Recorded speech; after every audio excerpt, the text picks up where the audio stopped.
네, 황보선의 출발새 아침 8시 20초를 지나고 있습니다. 출근길 가장 정확하고 따뜻한 동행입니다. YTN 라디오 출발새 아침, 오늘은 황보선 앵커를 대신해서 김우성 PD와 함께하고 있습니다. 자, 이건희 회장의 별세 소식 전해지면서 주말 내내 재계뿐만 아니라 정치권 또 국내외 여러 언론들까지 고인에 대한 평가와 애도의 뜻을 내놓고 있습니다. 한국의 삼성을 세계적인 삼성으로 만든 작은 거인이지만 또 재벌 개혁, 경영권 승계 등 여러 문제들에서는 숙제를 남겨놨습니다. 정치권에서는 이 문제를 어떻게 보고 있는지 알아보겠습니다. 지난 금요일까지 이 삼성 관련 이슈로 열심히 또 국감에서 뛰던 분이죠. 더불어민주당 박용진 의원 전화 연결돼 있습니다. 의원님 안녕하십니까? 예, 안녕하세요. 박용진입니다. 네, 먼저 이건희 회장의 별세 소식 듣고 어떤 마음 드셨는지 좀 궁금하네요. 이분이 경영 일선에서 퇴진한 지는 꽤 됐고요. 와병하신 것도 6년이 돼서 그렇긴 했지만 네. 한 시대가 갔구나라는 생각. 네. 왜냐하면 그 권위주의 시대에 예를 들면 박정희 정권 시절, 전두환 대통령 시절 이 시절에 기업을 키우고 이렇게 대기업들 네. 세계적 반열로 이제 올려놓는 그 과정까지 창업주와 그 2세대들이 기여가 상당히 있었는데요. 네. 그 과정에서 사실은 여러 그 빛과 그림자가 있고 또 그 낡은 권위주의 시대의 기업 문화와 경제 질서가 분명했거든요. 네. 그런데 이제 지금 대한민국은 추격형 경제가 아니라 선도형 경제라고 하지 않습니까? 그렇습니다.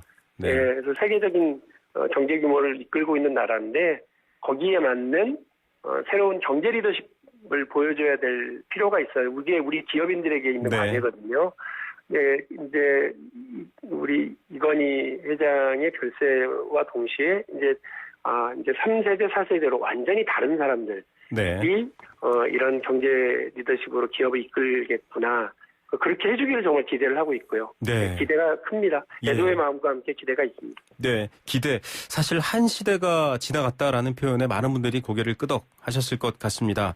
그렇기 때문에 다음 시대를 이야기하는 주문을 또 박용진 의원께서 많이 하고 계신데 별명을 삼성 저격수 이렇게 붙였습니다. 사실 이런 이름 붙이기 자체가 좀 문제가 있을 수도 있는데 삼성에 대해서 굉장히 그만큼 중요하다라고 보시는 거겠죠? 저는 불편해요. 그러니까 제가 삼성을 저격한 적이 없어요. 네.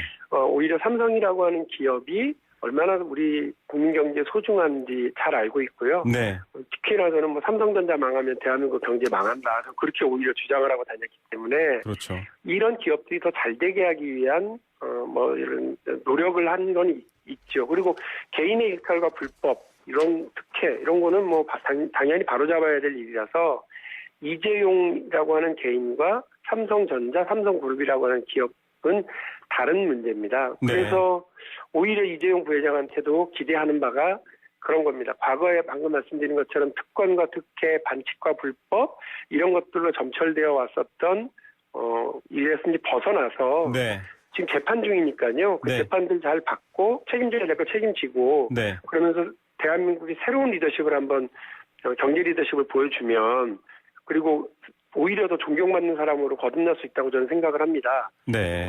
거기에 필요한 정치적 그리고 제도적, 사회적 합의와 새로운 길을 만들어 나가는 일이 필요하다면 정치권에서도 얼마든지 도와드리겠고 저도 그 부분에서 협력을 하거나 도와줄 생각이 있습니다. 전혀 다른 리더십을 보여주신 필요가 있다고 보고요. 네. 그래야 한국 경제가 계속해서 업그레이드되고 점핑업하고 혁신의 길로 나갈 수 있지 않을까 싶어서 드리는 말씀입니다. 저는 기업은 계속해서 우리 국민들이 키우고 응원할 수 있어야 된다고 생각을 합니다. 네, 자 소니를 뒤쫓던 삼성이 아닙니다. 이제 세계의 경제, 세계 또 글로벌 이 전자기업의 새로운 미래를 제시해야 되니까 거기에 걸맞춰서 책임질 건 책임지고 바꿀 건 바꾸자 이런 메시지를 담고 계신데 그래서 삼성이 우리 경제의 새 출발, 새 질서가 시작되기를 바란다라는 소회를 SNS에 올리셨는데 정치권에서도 많은 말들이 나오고 있습니다. 저희 청취자 9083님이 삼성을 정치적으로 이용한 정치인들은 좀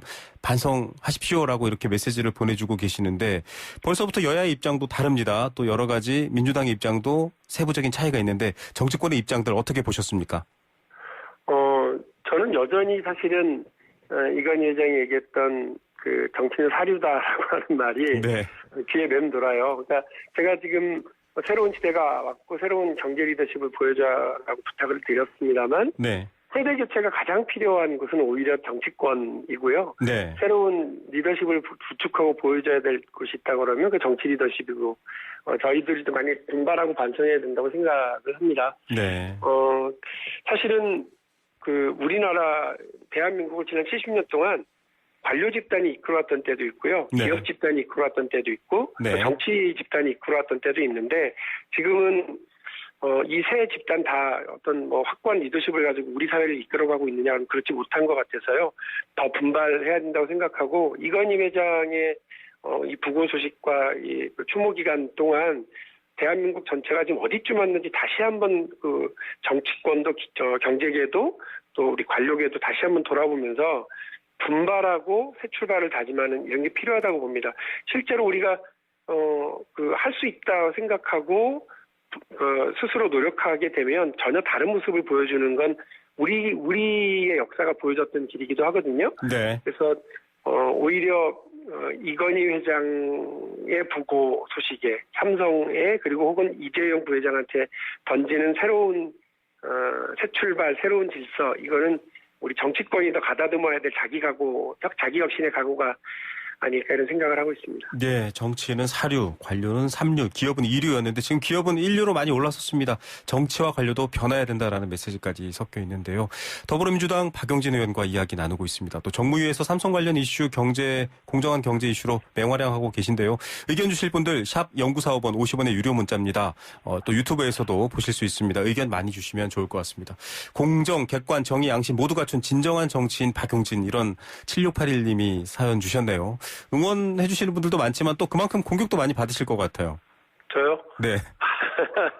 공격 많이 받죠. 우리가 기업을 옥죄다라고 하는 얘기부터 네. 많이 듣는데요.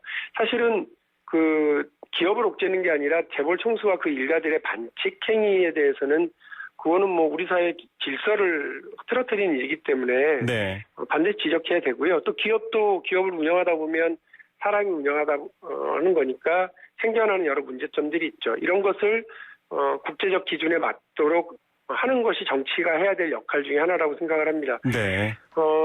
저는 기업의 이익과 그 총수의 이익은 나눠봐야 된다고 생각을 해요. 네. 이재용 부회장의 이익은 사적인 이익이고 기업의 이익은 다른 문제다. 네. 이번에도 보시면 알겠습니다만 이건희 부회장의 경영권 승계 때문에 이미 뇌물수수 그렇죠. 때문에 이미 유죄가 된 것에 관련돼서 얼마나 많은 삼성전자 그리고 관련 임원들이 피해를 보고 처벌이 됐습니까? 근데 네. 지금도 보면 삼성물산과 제일모직의 불법 합병을 둘러싸고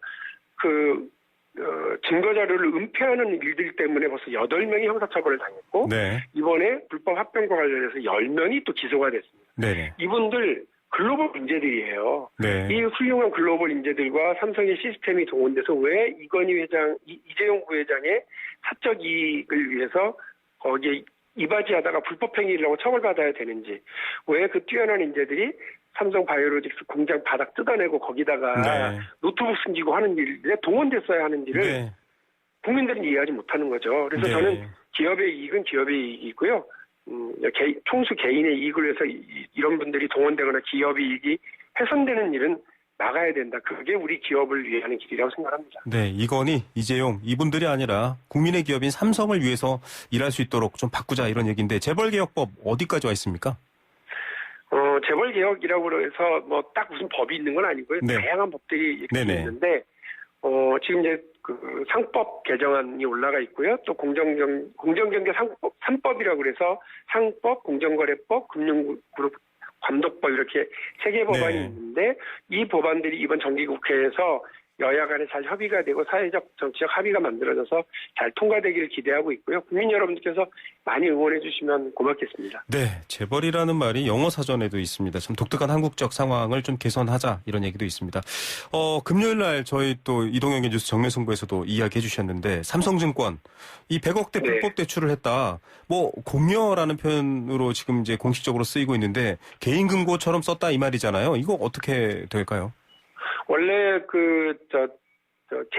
우리 법에서 제일 못하도록 막고 있는 게 뭐냐면 네. 금융 보험이든 은행이든 이런 금융을 하는 곳에서 그 관련 계열사의 대주주라든지 네. 관련인들이 돈을 함부로 빼가는 거를 정말 엄히 단속하고 있거든요. 왜 그러냐면 개인 공고가 아니잖아요. 그리고 남의 그럼요. 돈으로 사업하는 곳인데 남의 돈을 네.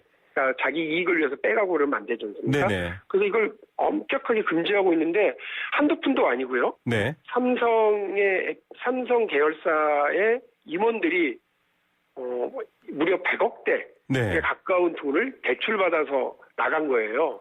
이걸 어디다가 썼는지 또 어떤 의미로 했는지 이게 단순히 그 3명, 6명 이렇게만이 아닌 것 같더라고요. 네. 그래서 혹시라도 그룹 차원에서 조직적이고 기획된 방대한 이런 대출 네. 공여 행위가 있었고 이 자금이 어디론가 동원돼서 또 다른 불법 행위가 있었던 것은 아닌지 금융당국에게 제가 지금 강력하게 촉구를 해놨고요. 네네. 금융당국은 지금 이런 일이 있었는지도 모르고 있었어요. 네. 그러다가 이번 국정감사에서 제가 이거를 적발해내고 바로잡아라, 빨리 종합검사 들어가라 이렇게 네. 얘기를 해놓은 상태니까 아마 그 금감원과 금융위원회가 이에 대한 조사를 끝내고 국민 여러분들께 보고를 따로 드릴 거라고 봅니다. 이런 일을 하지 말라고 제가 네. 새로운 경제 질서가 필요하고 경제 질서 리더십이 필요하다고 말씀드리는 건데요. 네네. 이게 자칫 잘못하면 국민 경제에 얼마나 큰 피해를 주겠습니까? 그렇습니다. 예. 자, 이게 법으로도 금지된 일이고요. 또 콕 집어서 몇 가지 사례만 지금 박용진 의원실에서 받은 상태가 이만큼입니다. 과연 더 큰 몸통이 있지 않을까라는 우려까지 이제 나오는 부분이고요. 이것 때문에 사실은 이재용 부회장도 여러 지금 재판에 본인이 재판정에 서면서 준법 감시인 제도를 도입하겠다. 그리고 자녀에게 물려주지 않겠다. 이런 여러 가지 선언들을 계속 내놓고 있습니다. 경영 승계를 하면서 이런 것들이 구체화될까에 대한 관심도 있습니다. 의원님께서는 어떻게 보고 계십니까? 사실 완전히 달라져야 된다고 봐요. 저는 전희선 부회장이 이제 회장됐죠. 전희선 네. 부회장이 이제 경영 일선에 나서면서 보여줬던 새로운 선언 되게 저는 주목했었거든요. 네. 현대자동차는 더 이상 자동차 회사가 아니다. 새로운 모빌리티의 사회를 이끌어 나갈 거다. 네. 하고 스마트 도시를 만들어내겠다. 이렇게 얘기하는 걸 보면서 네. 그렇지 저렇게 해야지라는 생각을 하고 있었어요. 네. 그런데 이재용 부회장도 이제 다른 모습을 보여줘야 됩니다. 아버지가 만들어놓은 질서 위에서 본인이 그 왕자의 자리에 앉으려고만 하지 말고요. 그 왕자 전체를 무너뜨리고 새로운 그 질서를 한번 만들어봤으면 좋겠고 삼성이라고 하는 기업을 우리 국민들이 얼마나 응원하고 사랑하고 있습니까? 그런데 이 사랑과 애정을 그냥 이용하지만 말고요. 네. 국민들에게 뭔가 환원하고 돌려주셨으면 좋겠어요. 네. 그래서 새로운 사회적 관계와 합의를 만들어내면 저는 지금까지 보여줬던 실망스러운 모습과 다르게 새로운 경제 리더십을 구축하고 기업 문화를 만들어내고 기업 경제 질서를 만드는데 이재용 부회장이 지금 이건희 회장이 받고 있는 새로운 평가와 그런 가치처럼 전혀 다른 아버지로부터 물려받은 것이 아니라 본인이 새로운 뭔가를 만들어낸 사람으로 기억될 거라고 보거든요. 네. 그만큼 새로운 걸 하려면 덜어내셔야 됩니다. 그리고 버릴 건 버리고 새로 가져가야 되니까 그런 면에서 사회적 합의를 만들어내기 위한 다양한 시도 하신다면 저도 정치적인 지원 그리고 우리 국회에 살 수 있는 제도적인 보완 이런 걸 같이 해나갈 수 있다고 생각을 합니다. 예, 삼성 관련해서 오늘 아침 굉장히 많은 인터뷰 요청 받으셨을 텐데 혹시 다른 매체에서 못하신 말씀 저희가 소개해드리겠습니다. 앞서도 말씀드렸습니다만 저는 이재용 부회장과 삼성은 달리 봐야 된다. 삼성은 네. 더 성장해야 되고 우리 국민 경제에 더 많은 기여를 해야 되고 또 많은 일자리를 창출할 수 있도록 우리가 도와줘야 된다고 생각을 하고요. 이재용 부회장이 이제 회장 자리로 올라가든 어쨌든 간에 본인이 우리 경제 질서에 그리고 국민 경제에 어떤 기여를 할 수 있을지 네. 이번 기간 동안 잘 고민하셔서 정말 새로운 출발 새로운 질서를 만들어내는 새로운 출발을 해주시기를 기대를 하겠습니다. 아버지의 상 중에 본인의 새로운 역할을 고민하는 그런 시간이 되시기를 응원하는 마음으로 말씀드립니다. 네. 그리고 정치인은 여전히 사류다라는 걸 극복할 수 있는 것도 또 의원님 여러 가지로 보여주시길 기대하고 또 응원드립니다. 오늘 말씀 감사드립니다. 예, 노력하겠습니다. 감사합니다. 네, 더불어민주당 박용진 의원이었습니다.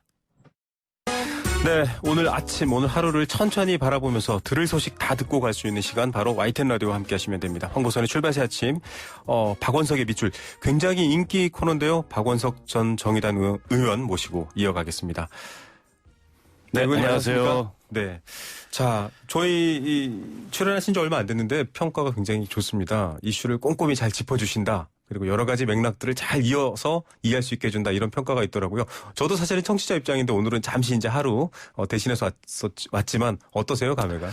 고맙습니다. 저도 아주 재밌게 하고 있고요. 또 월요일 아침 이른 시간이다 보니까 네. 주말 사이에 네네. 우리 청취자들께서 궁금하셨던 뉴스나 네. 이런 것들을 이제 같이 생각해 볼 수 있는 시간이어서 좋은 것 같습니다. 네. 자, 뭐 오늘 일단 박원석 전 정의당 의원님과 함께할 이야기는 이제 여러 가지 공수처라든지 다른 전국 현안을 얘기할 텐데 그 전에 앞서도 쭉 얘기를 했지만 그 이건희 회장의 별세에 대해서 안 여쭤볼 수 없어요. 네, 우선 특히 정의당 입장에서 다른 부분도 많을 텐데. 네, 우선 뭐 고인의 명복을 빌고요. 그러니까 이건희 회장께서는 뭐 우리 현대사회 네. 특히 이제 경제 분야에 있어서 거목이라고 할 수 있죠. 그렇죠. 물론 이제 명함이 있고 공과가 있지만 고인이 되신 마당에 고인에 대한 평가는 두고두고 네. 할 시간이 많을 거라고 보고 앞서 우리 박용진 의원 인터뷰를 하시면서 그런 말씀을 하셨던데 이건희 회장 이후에 네. 이제 이재용 부회장으로 경영권 승계가 거의 완성이 됐는데 선대 회장과는 다른 어떤 삼성을 보여줄 건가. 네. 그것이 이제 한국 경제에도 미치는 영향이 굉장히 클 수 있기 때문에 지난번에 이제 이재용 부회장이 네. 그동안에 삼성의 여러 가지 그 어두운 면들에 대해서 대국민 네. 사과를 하고 거듭나겠다는 의지를 밝혔기 때문에 이번 이제 선대 회장의 선대 회장이 돌아가신 걸 계기로 정말 이전과는 다르게 거듭나는 더더욱 국민의 사랑을 받고 세계적인 기업으로 발돋움하는 그런 삼성이 됐으면 좋겠습니다. 네. 뭐 그냥 1위가 아니고요. 아무도 안 가본 길을 가야 되기 때문에 1위다라는 무게감을 또 삼성에서 많이 느꼈으면 좋겠습니다. 자, 다른 이야기로 좀 돌려보겠습니다. 여러 가지 얘기들 중에 공수처 추천위원 마감 시한이 사실 오늘까지였는데 추천했습니다. 두 분 네. 추천했고요. 공수처 출범을 그럼 이제 본격적으로 시작하나라고 봤더니 정치권은 또 공방이 이어지고 있습니다. 이 상황 어떻게 평가해야 될까요?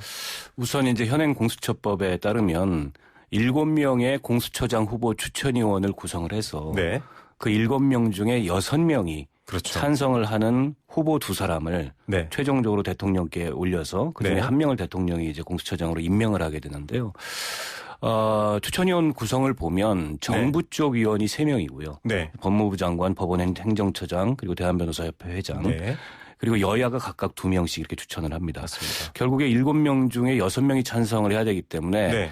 야당이 추천한 2명의 추천위원 중에 1명이라도 반대하면 맞습니다. 안 되는 거예요. 네. 그래서 이게 이제 야당의 비토권을 이 법안에 보장을 했다라고 네. 얘기를 하는데 지금 이제 국민의힘이 추천은 했지만 네. 이 비토권을 10분 활용해서 네. 합법적인 이제 지연 이 전술을 펼치려는 거 아니냐 이런 의심을 여당이 하는 것 같아요. 네. 물론 이제 논의를 해봐야 되겠습니다만 그렇다 보니까 막상 후보 추천에는 구성은 되겠지만 네. 또 후보 추천위원회에서 한없이 이게 늘어지는 상황이 오지 않을까 이런 점들 좀 염려하는 것 같습니다. 네. 자, 뭐 추천하라니 추천했으나 또 그 추천대로 통과가 될지는 지켜봐야 된다라는 전략. 그것 때문에 좀 여당인 더불어민주당은 고민이 많아지고 있습니다. 자, 오늘 대타 진행하고 있는데요. 김우성 PD 진행 매끄럽다라고 칭찬해 주신 비추미 1015님 감사드리겠습니다. 오늘 하루 제가 휴가를 대신해서 진행하고 있습니다. YTN 라디오 앱으로도요. 참 함께 하실 수 있습니다. 보이는 라디오 실시간으로 보실 수도 있고 유튜브에서도 YTN 라디오 보시면서 할 수 있습니다. 자, 박원석의 밑줄 박원석 전 정의당 의원님과 함께 하고 있습니다. 그렇다면 지금 여당 입장에서는 이렇습니다. 후보 추천 빨리 하라고 해서 결국 했는데 후보의 면면을 보니 사실은 반대를 위한 그러니까 합법적 반대를 위한 추천위원 같다라는 평가를 내놨습니다. 결국은 법을 개정해서 뭐 7명 중에 6명이 아니고 조금 더 공수처를 가시화할 수 있는 방식으로 법까지 개정해야 되냐. 그렇게 될 경우에는 좀 너무 부담이 크다. 이런 논란이 있는 것 같아요. 여권 내부는. 그러니까 민주당이 이미 법 개정안을 내놨습니다. 네. 7명 중에 6명이 아니고 5명의 찬성으로 공수처장 후보를 추천할 수 있도록 그러니까 야당의 비토권을 좀 무력화시키는 법을 내놨는데 근데 이게 이제 공수처법이라는 게 아직 시행을 하기도 전에 네. 여러 가지 지금 맞습니다. 개정안들이 올라와 있어요. 네. 국민의힘에서도 개정안을 냈지 않습니까? 네. 지금 독소 조항이 너무 많다 이래서.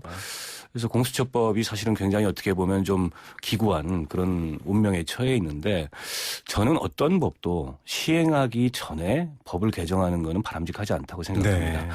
공수처장 그 추천 과정에 야당의 비토권을 둔 것은 그만큼 공수처가 막강한 힘을 발휘할 수 있기 때문에 자칫 이게 정치적으로 악용될 소지를 줄이고자 뒀던 거거든요. 네. 그럼 그 취지를 살려서 어쨌든 여야가 운영의 묘를 발휘해서 일단 시행을 해보고 네. 시행을 하는데 부작용이 너무 크다. 네. 이번처럼 이게 거의 뭐 공수처장이 임명되는데 뭐 몇 개월씩 지금 벌써 법정 이 출범 시한을 네. 한 100일이나 넘겼지 않습니까? 맞습니다. 이런 게 반복이 된다면 그때 가서 개정하는 게 바람직하지 않을까 생각이 들고 네. 기왕에 야당도 후보를 추천한 마당에 이거를 그냥 비토하기 위해서 네. 후보 추천위원들을 내세우는 거라면 그건 정말 바람직하지 않은 태도라고 생각하고 그렇죠. 합의할 수 있는 선에서 최적의 인물들을 공수처장 후보로 추천해서 법이 만들어졌고 어쨌든 이 법은 시행이 돼야 됩니다. 네. 언제 시행이 되더라도 그런 어떤 좀 협치 정신을 발휘했으면 좋겠다는 생각이에요. 네, 집중되고 강력한 힘을 가진 사법권, 특히 검찰에 집중된 권한을 조금 더 분산하면서 가려던 원래 취지와 정치권의 갈등이 마구 섞여서는 안 되겠습니다. 자, 그래서 그런지 요즘 뭐 법무부 감사에 많은 관심이 쏠리고 있습니다. 지금 국정감사 마무리 수순인데 오늘 종합감사고요. 추미애 장관 또 감사원장 뭐 여러 관심 있는 분들이 있지만 특히 추미애 장관의 출석에 정치권의 이목이 집중되고 있습니다. 어떻게 전망하십니까?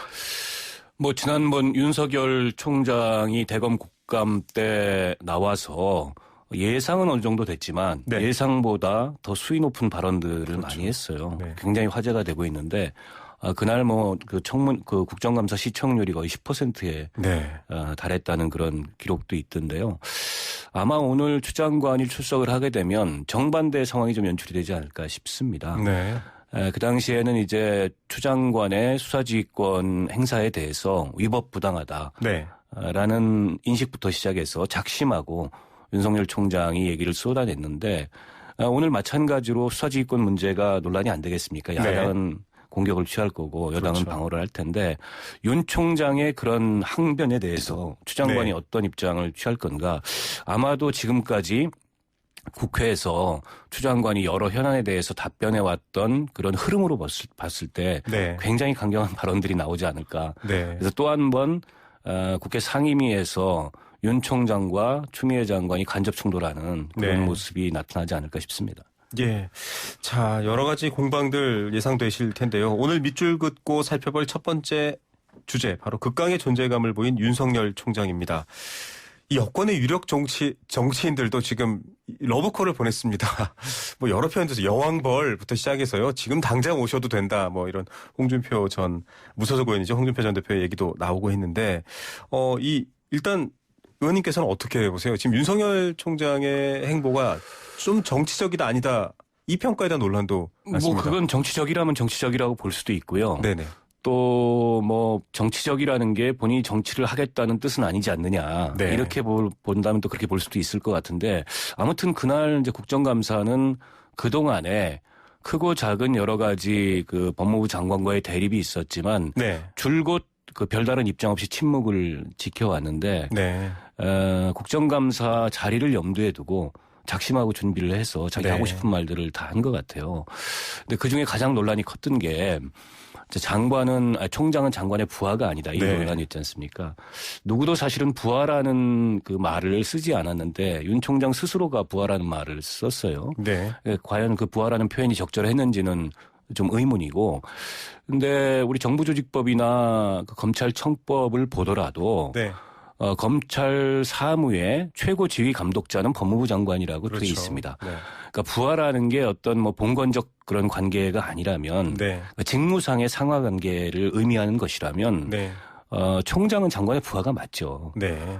근데 윤 총장이 거기서 법리적으로 봤을 때 부하가 아니라는 게 도대체 어떤 의미인지 네. 그건 저도 뭐 법률 전문가가 아니기 때문에 정확히는 모르겠습니다만 근데 그런 인식이라면 장관의 지휘 감독을 따르지 않을 수 있다라는 네. 것을 전제하고 하는 얘기인데 그건 저는 우리 이 정부조직법이나 검찰청법에도 네. 어긋나는 그런 인식이 아닌가 싶고 만약 그렇다면 이제 장관은 대통령이 임명해서 네. 검찰 사무의 최고 지휘 감독자로 임명한 건데 대통령의 지휘 감독도 따르지 않을 거냐 이런 이제 반론이 당연히 따를 수밖에 없고 네. 지금 여당 쪽에서 거세게 윤 총장을 몰아붙이는 건 그런 거 아니겠습니까? 그렇죠. 물론 추 장관의 이번 수사지휘권 행사가 위법하거나 정당하지 않을 수는 있었다고 생각합니다. 네. 저도 그게 과연 적절한 수사지휘권 행사였는지에 대해서는 의문이 있습니다. 그러나 일반적으로 장관의 그 검찰 사무에 관한 지휘 감독을 따르지 않겠다는 식의 네. 인식이나 그런 태도를 취하는 거는 대단히 부적절했다. 저는 그렇게 봅니다. 사실 윤석열 총장에 대해서 뭐 검찰주의자 이런 평가도 있었고요. 지금 이제 정치인, 즉 대통령이 임명한 정무직이죠. 정치인의 어떤 지시라는 것은 검찰의 독립성을 침해할 수 있다. 이런 이제 배경을 갖고서 대응한 논리인데 오늘 추미애 장관이 거기에 대해서 뭐 정확한 그분의 발언을 예측할 수는 없겠습니다만 어떤 얘기를 꺼낼까요? 뭐 이미 SNS에 그런 얘기를 했죠. 네. 그러니까 법상 어쨌든 장관의 지휘 감독을 따르는 공무원이다. 네. 라고 얘기했고 뭐 그게 맞는 사실은 그 검찰총장의 지휘죠. 다만 검찰의 그 중립성을 위해서 몇 네. 가지 장치를 우리 법이 두고 있는데요. 하나는 검찰총장의 임기를 보장한 네. 겁니다. 사실은 정부의 어떤 외청장의 임기도 그렇게 법으로 보장하지 보장되진 않거든요. 않죠. 네. 그 법으로 임기를 보장한 이유는 정치권의 외풍으로부터 네. 흔들리지 말고 보장된 임기 동안에 소신껏 직무를 수행하라는 취지에서 임기를 보장해 주는 네. 겁니다. 그게 하나가 있고 또 하나는 어쨌든 차관급임에도 불구하고 총장이라는 네. 직위를 사용해서 격을 좀 높여준 거죠. 네. 그런 것도 있고 또 법무부 장관의 수사지휘권 행사도 일반적 수사지휘권을 행사하는 게 아니고 구체적 사건에 대해서 네. 총장에 대해서만 수사지휘권을 네. 그러니까 검사들의 직무에 장관이 개입하지는 못하도록 방어장치를 뒀어요. 네. 이런 점 등이 아마 윤석열 총장으로 하여금 이 총장은 장관의 부하가 아니다라는 네. 얘기가 나오도록 한 것인 것 같은데 어쨌든 우리 검찰청법에 그런 검찰의 정치적 중립을 보장하는 장치들이 있기 때문에 장관이라고 함부로 막 이 네. 검찰의 직무를 휘저을 수는 없는 거거든요. 네. 그런 면에서 봤을 때 저는 지금의 이 장관과 총장이 사사건건 충돌하면서 뭔가 검찰의 편을 가르고 국민의 편을 가르는 이 상황이나 이 소모적인 혼란이 더 이상 이게 지속되면 안 되겠다. 네. 결국에는 대통령이 어떤 결단을 내리셔야 되는 거 아니냐 싶습니다. 예, 사실 이 법무부 장관과 검찰총장의 메시지를 넘어서서 더 큰 차원의 메시지 어떤 것들이 나올까 궁금해하시는 분들 많을 것 같습니다. 저희도 좀 기다려보고요. 역시 뭐 국감에서 추미애 장관 아들 관련해서도 여러 가지 의혹도 아마 또 불거지겠죠. 뭐 나올 것 같습니다. 근데 뭐 그 국방부 국감 때 한 네. 차례 그게 이제 했었기 때문에 그렇죠. 이번 뭐 법무부 국감에서 어느 정도 비중을 차지할지는 모르겠습니다만 어찌 됐건 그게 이제 사법적 결론이 났어요, 무혐의로. 네, 맞습니다. 물론 그게 정치적으로도 추 장관이 이 면죄부를 받은 거냐? 네. 라면 거기엔 이견이 있을 수 있습니다. 왜냐하면 이게 이제 고위공직자로서 정치인으로서 처신에는 여러 가지 이견이 있을 수 있어요.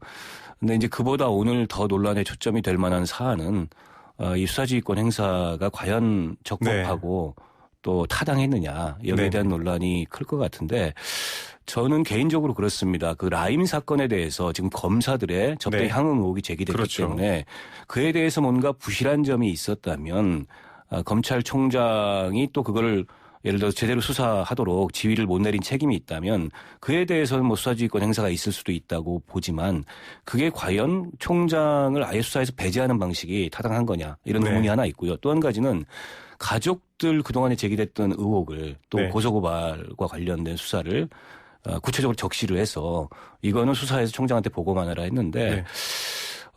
그중 대부분은 이전에 이미 뭐 무혐의를 받았거나 혹은 이미 윤석열 총장 스스로가 자기가 그 수사에서 보고를 받지 않겠다. 네. 기피를 선언한 네네. 사안인데 그거를 다 그 수사지휘서에 적시한 건 일종의 이제 망신주기, 네.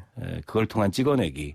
근데 이런 어떤 정치적 의도가 너무 담겨 있어서 그거는 제가 보기엔 그다지 바람직한 수사지는 아니었다고 봅니다. 예, 또 김봉현 이 스타모빌티 회장의 발언까지 지금 다양한 이슈들이 오늘 국감에서 어떻게 펼쳐질지 또 미리 관전 포인트 짚어드렸습니다. 자, 오늘 말씀 잘 들었습니다. 네, 고맙습니다. 네, 지금까지 박원석 전 정의당 의원과 함께한 박원석의 밑줄이었습니다. 네, YTN 라디오 출발새 아침 3부 순서 함께했습니다. 4637님께서 추미애 장관 어떤 말을 할지 관심이다라고 하셨습니다. YTN 라디오 계속 듣고 계시면 오늘 그 소식 신속하게 전해드리겠습니다. 또 프로그램에서는요, 샵 0945번 50원의 유료 문자 또 유튜브 앱으로도 참여 가능합니다. 4부에서 뵙겠습니다. 출발새 아침 4부도 인터뷰로 열어드리겠습니다. 정부는 오늘 62세부터 69세 대상 독감 백신 무료 접종을 재개한다라고 밝혔습니다. 그간 백신 접종과 사망 사례에 대한 우려가 많았는데요. 문제없다라는 결론을 내린 셈입니다. 어떤 판단에서 이렇게 계속될 수 있었던 건지 전문가와 이야기 들어보겠습니다. 질병관리본부장을 역임하신 분이죠. 차의학대학 의학전문대학원 전병률 교수 연결하겠습니다. 교수님 안녕하십니까? 네, 안녕하세요. 전병률입니다. 네, 국민들이 백신에 대한 걱정 또 공포 많았는데 정부가 일단 일단락했습니다. 괜찮다. 오늘부터 접종 재개한다. 이렇게 밝혔는데 관계가 낮다 이렇게 볼 수 있는 건가요? 네, 그렇습니다. 일단 백신에 의한 사망 사례라고 한다면은 첫 번째로 백신 자체가 문제가 있는 것인지 네. 아니면 백신 주사 자체에 의해서 부작용이 실제로 생긴 것인지 네. 그 두 가지를 이제 봐야 되는데요. 네네. 백신 자체에 문제가 있다면은 다량의 그 환자가 발생하는데 그런 사례는 발생하지 않았다는 점. 네. 그렇기 때문에 백신 자체에 문제가 있지는 않다. 그렇게 판단을 한 거고요. 네네. 또 백신 자체의 이 접종에 의한 부작용이라고 한다면은 아나필락틱 샥이라든지 네. 근육마비 증상이 생기는 길량발의 증후군이 생기는데 그런 것들도 발생하지 않았다. 네. 그리고 또 결정적으로 26건에 대한 부검 결과로 기저질환자들이 그 기저질환으로 인한 사망 사례였다. 그런 부분들이 예방접종 피해 조사반 또 예방접종 전문위원회에서의 논의를 통해서 인과성이 낮은 것으로 그렇게 발표한 것으로 보면 좋겠습니다. 네, 여러 가지 과학적 근거를 통해 봤을 때 백신 접종 때문에 목숨을 잃는 그런 사례는 아니다라고 교수님께서도 좀 설명해 주셨는데 사실 언론 보도가 굉장히 이 백신과 연결지어서 보도됐기 때문에 공포감을 느끼시는 국민들이 많은데요. 백신 접종을 그렇다고 안 하게 되면 즉 60% 이하로 떨어지게 되면 지역사회 면역 전체에 문제가 생기지 않습니까? 네, 그렇습니다. 그렇기 때문에 인플루엔자 예방접종의 경우에는 접종으로 인해서 생기는 실보다는 득이 훨씬 크다. 네. 그렇기 때문에 반드시 정부가 정한 일정대로 접종을 해주시는 건 좋겠고요. 네네. 또 유료 접종의 경우에도 현지관에서 차질 없이 진행되고 있기 때문에 네. 가능하면은 11월 초까지는 접종을 맞춰주는 것이 좋겠습니다. 예, 내가 안 걸리는 것뿐만 아니라 내 가족, 내 지역 사회 모두가 안 걸린다라는 개념으로 좀 꼭 동참해달라라는 얘기 덧붙여 드리고요. 자, 그럼에도 불구하고 뭐 백신 접종하고 알레르기나 어지럼증 호소하는 분들이 조금 있긴 해요. 이런 것들 좀 세심하게 미리 제가 접종 맞으시는 분들이 살펴봐야 될 것들이 있다면 어떤 걸까요? 네, 일단 뭐 접종과 관련돼서는 경미한 국소 통증, 또 전신 근육통, 피로감 발열 등이 있을 수 있고요. 네. 또 알러지 반응이 생기는데 이 알러지 반응은 통상적으로 수분에서 수시간 내에 발생이 되기 때문에 네. 예방 접종을 하게 되면 반드시 한 30분 정도는 네네. 의료기관에 머물면서 반응에 문제가 없는지를 관찰하는 것이 중요하고요. 네네. 특히 또 예방 접종할 때는 가능하면은 좀 기분이 좋은 날, 네. 건강 상태가 좋은 날, 그런 날 접종을 받는 것이 좋겠습니다. 아, 네. 감기기가 좀 있다. 뭐 열은 높지 않은데 좀 목이 아프다. 이런 분들은 접종 피해야 되겠죠? 네, 가능하면은 그런 상태에서는 접종을 피하는 것이 좋겠고요. 네. 말씀드린 것처럼 전체적으로 신체가 아주 좋은 날, 기분이 좋은 날, 그런 날 예방접종을 하셔야 되겠습니다. 네, 사실 이 백신이 여러 가지 병을 이기기 위한 미리 좀 준비해두는 그런 성격이기 때문에 내 몸 상태가 좋을 때 접종하는 게 좋다 이런 말씀해 주셨고요. 네.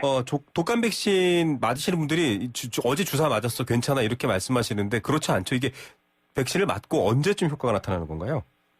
백신을 맞게 되면은 통상 2주 정도가 지나야지 몸 안에서 면역력이 생기게 됩니다. 네. 그렇기 때문에 독감의 경우에는 통상 11월 중순부터 이제 유행 시기가 오는데요. 네. 그걸 따져본다면은 적어도 11월 초까지는 예방접종을 실시를 해야 되고요. 네. 또, 영유아나 노인 만성질환자 임산부 등의 경우에는 네네. 11월 초까지 접종을 못했다 하더라도 네. 예방접종 주사를 받아두는 것이 건강관리에 도움이 된다고 보셔야 되겠습니다. 예. 자, 유행이 본격적으로 시작되는 게 11월 중순부터인데 2주 전에 맞는 게 안전하고요. 설사 그 시기를 놓쳤다고 하더라도 지금 꼭 맞으러 가시기 바랍니다. 몸 상태 좋으실 때 가시란 소리고요. 백신을 맞고 좀 효과가 향상되는 그런 방법도 있나요? 뭐 전체적으로 이제 충분한 휴식과 또 수면 그리고 또 너무 무리하지 않는 네. 그런 그 건강한 생활 그 태도를 지켜주는 것이 면역력을 높이는 데 도움을 주는 것으로 알려져 있죠. 네. 자, 여러 가지 평소 건강 습관도 잘 유지해 주시면 좋다 이 얘기고요. 코로나19 산발적 집단 감염도 계속 이어지고 있습니다. 이번 주 토요일이 요즘 또 어린이들 또 젊은 층의 인기가 많은 헬로윈 데이라고 하는데 박능구 장관이 이태원 사례를 언급하면서 굉장히 경고했습니다. 어떻게 보세요, 교수님? 좀 이 헬로윈 데이에 여러 파티들도 많거든요. 위험할까요?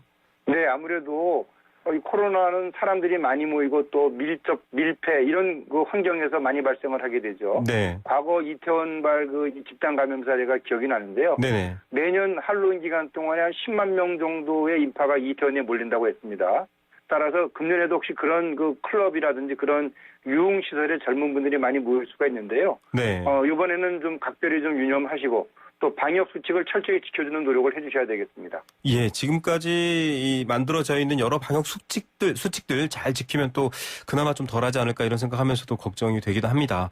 자, 중대본에서 이번에 집단 감염 현황 분석해서 지역 사회 전파가 우려되는 지역을 매주 선정하겠다 이런 얘기를 했습니다. 지금 사실 스페인 같은 경우에는 다시 거의 봉쇄를 예고할 정도 수준의 통제 상황으로 갔는데 해외는요. 우리는 지역 한 곳을 선정해서 집단 감염 우려 지역이다 이렇게 하겠다라고 했는데 이게 효과가 있을까요?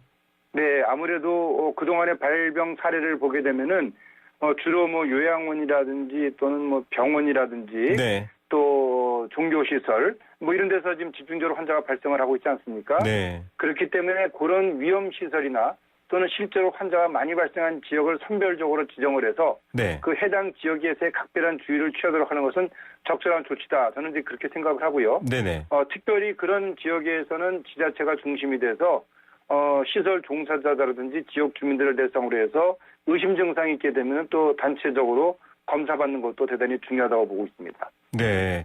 자, 이렇게 지역을 좀 집중해서 보는 건 굉장히 효과적일 것이다. 긍정적으로 평가해 주셨고요. 수도권의 사회적 거리두기 1단계 지금 2주간 지속됐습니다. 여러 가지 이 불분명한 감염 경로라든지 이런 지표들은 좀 좋아지고 있지만 여전히 안심할 수 없다. 이렇게 나오고 있거든요. 교수님께서는 어떻게 평가하십니까? 네, 사실 지금 이 방역 당국이 매 2주 단위로 환자 발생 이 양상을 지금 발표를 하고 있는데 네. 현재 최근 2주간의 환자 발생이 1일 68명입니다. 네. 그 직전 2주 59명에 비해서 좀 증가가 됐죠. 네. 그리고 또 이 날씨가 추워지게 되면 아무래도 실내 활동이 많아지고요. 네. 또 바이러스의 감염력도 날씨가 추워지면 더 높아지는 것으로 알려져 있습니다. 네. 그렇기 때문에 앞으로 우리가 조금만 방심하게 되면은 집단 감염은 물론이고 대규모 환자 발생도 발생할 수 있다라는 그런 걸 염두에 두고 각별히 개인 위생 수칙을 철저히 지키는 노력을 해 주셔야 되겠습니다. 예, 언제든 다시 나빠질 수 있다라는 상황을 좀 생각했으면 좋겠다 이런 얘기를 해주셨습니다. 지금 코로나19 때문에 방금 말씀하신 것처럼 야외 활동 또 여러 가지 이 많은 활동들이 좀 줄어들었는데 그래서 그럴까요? 가을철 좀 많은 분들 괴롭히던 그런 질병들이 있습니다. 뭐 곤충 매개 질병 이런 것들도 있었는데 많이 줄었다고 하더라고요. 네, 사실 통상적으로 9월부터 11월 정도까지 많이 발생하는 쯔쯔가무시라는 병이 있습니다. 네. 이 야외 활동을 할 때 이제 우리 피부에 진드기가 물어가지고 발생되는 질환인데요. 네. 코로나19가 유행하면서 야외 활동이 많이 줄어들고요. 네. 또 이 각별히 또 감염을 예방하기 위한 수칙을 철저히 지키는 것이 이제는 거의 생활화됐다고 보고 있습니다. 네. 그런 이유로 금년도에 야외 진드기병인 쯔쯔가무시병이 상당히 급감한 것으로 좀 밝혀져 있죠. 여러 가지 순작용도 있는 것으로 알려져 있습니다. 네, 여러 가지 순작용일 때 또 이런 위험성들 다시 한번 생각해 보시고요. 무엇보다도 감염 예방 수칙 계속 긴장의 끈을 놓지 말고 지켜주셔야 된다는 교수님 말씀 모두 새겨봤으면 좋겠습니다. 교수님 오늘 아침 전화 연결 감사합니다. 네, 감사합니다. 네, 질병관리본부장 역임하셨죠. 차의학대학 전병률 교수였습니다. 스포츠 경기를 보면 많은 분들이 이렇게 표현합니다. 드라마다 혹은 삶과 같다. 네, 비슷하죠. 단순히 즐겁기만 한 게 아니라 많은 생각을 할 수 있는데요. 그래서 스포츠가 얼마나 좋은지 YTN 스포츠부의 조은지 기자 아침에 스튜디오에 모셔서 얘기 듣겠습니다. 기자님 안녕하십니까? 안녕하세요. 네. 설명이 좀 다르네요. 하루 됐다니까 뭔가 좀 네. 변화를. 오늘 방송의 화두가 변화여서 그렇게 했는데 네. 이 변화 화두인 이유가 바로 이건희 전 회장의 별세 때문이거든요. 스포츠와 인연도 굉장히 각별하더라고요. 네, 제가 잘 맞게 주제를 선정을 했네요. 네네. 이건희 회장과 스포츠하면 뭐 딱 생각나세요? 혹시 기억나는 장면? 평창 올림픽이 아마 많은 국민들이 생각하실 것 같아요. 그렇죠. 그 자크로게 전 IOC 위원장이 평창 딱 이렇게 외쳤을 때 와 하면서 이건희 회장 눈에 또르르 눈물이 맞습니다. 흘렸습니다. 네. 2011년 남아공 더반이었는데요. 대중 앞에서 운 건 평창 유치가 확정됐을 때가 처음이라고 해요. 그러니까요. 평창 올림픽이 사실 3수 끝에 확정이 된 거잖아요. 네. 세 번째 도전에 사활을 걸면서 정부는 이건희 회장을 단독 사면했습니다. 네. IOC 위원으로 10년 넘게 일했던 영향력을 좀 발휘해봐라. 형 확정 4개월 만에 특별 사면, 즉 복권을 받은 거였는데 네. 이건희 회장 1년 반 동안 11번 또 170일 동안 이동거리가 21만 킬로미터, 지구 5바퀴 해외 네. 출장을 다니면서 IOC 위원 110명을 거의 모두 만나면서 유치 활동을 굉장히 열성적으로 했다고 해요. 네. 당시 얘기 이제 들어보면 이미 평창은 확정됐고 경쟁국들과 몇 표 차이인지 따지고 있었을 정도로 압도적으로 밑바닥 민심 다지기가 끝났었다. 이런 전언이 있거든요. 네. 사면에 대한 논란은 뭐 여전히 아직까지도 분분하지만 IOC 위원으로 다져온 이건희 회장의 인맥과 삼성의 정보 또 자본 등이 바탕이 안 됐다면 평창 유치가 불가능했던 거는 분명해 보입니다. 네, 이 이건희 회장과 삼성의 영향력이 사실은 힘을 발휘했다라는 사례가 바로 이 평창 동계올림픽일 텐데 네.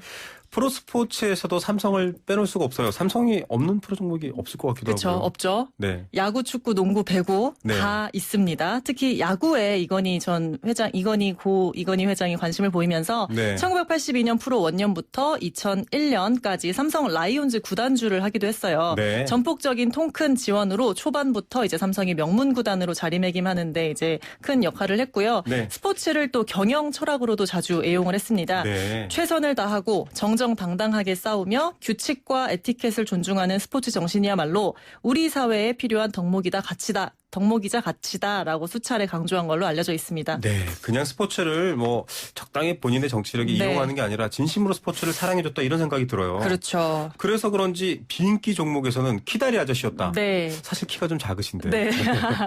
그렇죠. 가장 대표적인 게 이제 레슬링 종목인데요. 네. 고등학교 시절 레슬링부에 들어갔고 그렇더라고요. 고2 때는 전국대회 입상까지 한 선수 출신입니다. 일본 와세다대에서 유학할 때는 한국계 프로레슬러의 전설 역도산을 만나기도 했다고 합니다. 네. 1982년부터 97년까지 레슬링협회 회장하면서 정말 우리 레슬링계가 황금기였어요. 네. 이건희 회장 재임 시절에 우리 레슬링은 올림픽, 아시안게임, 세계선수권을 통틀어 40개의 금메달을 수확을 하기도 했습니다. 네. 또 이제 유명한 게 골프 사랑이에요. 네네. 이제 이건희 회장이 골프는 10년 안에 한국이 세계적 경쟁력을 갖출 수 있는 산업이다. 네. 꿈나무를 발굴 육성해봐라라고 지시를 했고요. 네. 1997년 10월에 유망주 박세리 선수와 맞아요. 네, 당시 계약금 8억에 연봉 1억에 계약을 했습니다. 되게 네. 큰 돈이었죠. 그렇죠. 세리 전담 지원팀을 만들고 뭐 대회 경비, 성적 인센티브까지 두둑히 줬고요. 그 기억나시는 상록수 그 맨발 네. 투혼 아시죠? 그 US 오픈 때도 삼성 로고가 박혀 있습니다. 맞습니다. 네, 그다음에 또 이제 좀 이게 일반인들은 잘 모르실 것 같은데 이건희 회장이 사랑한 스포츠는 럭비예요. 럭비요? 네, 이건희 회장이 서울 사대부고 출신입니다. 네. 제가 사대부 중에서 교생을 해봐서 아, 잘 그래요? 아는데 그 사대부고가 럭비 명문이에요. 지금까지도. 네. 그 투지를 강조할 때 늘 럭비를 들었다고 합니다. 네. 그 1997년 본인이 출간한 에세이 생각 좀 하며 세상을 보자 여기 보면 럭비는 한 번 시작하면 눈비가 와도 중지하지 않는다. 걷기도 힘든 진흙탕에서 온몸으로 부딪히고 뛴다. 오직 전진이라는 팀 목표를 향해 점점점 이런 구절이 나오는데 네. 종목에 대한 높은 이해 또 경외감이 녹아있는 문구라고 저는 생각을 하거든요. 공교롭게도 이 회장이 심근경색으로 쓰러졌던 해에 삼성중공업 럭비단이 해체되는 일도 있었습니다. 예, 뭐 레슬링도 사실은 모친이 눈이 찢어지니까 하지마라고 해서 중단됐지만 레슬링, 럭비 네. 굉장히 도전적인 스포츠도 사랑했다 이런 생각이 드는데 네. 별세하면서 체육계에도 결국 변화가 좀 오겠죠.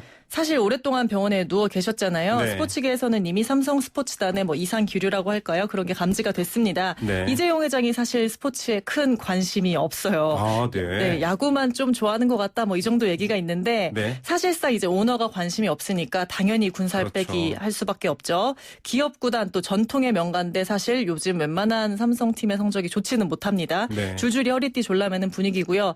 예산이 주니까 당연히 좋은 선수 영입 못하고요. 성적은 또 떨어지고 경기력이 떨어지면서 당연히 홍보 효과도 떨어지고 반응도 좀 네거티브할 수밖에 없고 네. 그럼 또 예산을 줄이고 이런 악순환이 계속 되는 건데요. 네. 그 삼성의 전폭적인 지원이 있었을 때 스포츠 구단도 좀 자생력을 갖추는 좀 멀리 보고 스스로 돈을 버는 네. 선순환이 있었으면 좋았을 텐데 어찌됐건 우리 프로스포츠의 태생상 한계 때문에 그런 부분이 좀 아쉬웠고요. 스포츠계에도 이건희 회장의 별세가 좀 큰 타격인 건 분명해 보입니다. 네, 포스트 이건희 이후에 네. 삼성 그룹을 보는 것처럼 스포츠계도 이건희 회장 이후에 새로운 변화 기대해 보겠습니다. 오늘 말씀 감사드립니다. 네, 감사합니다.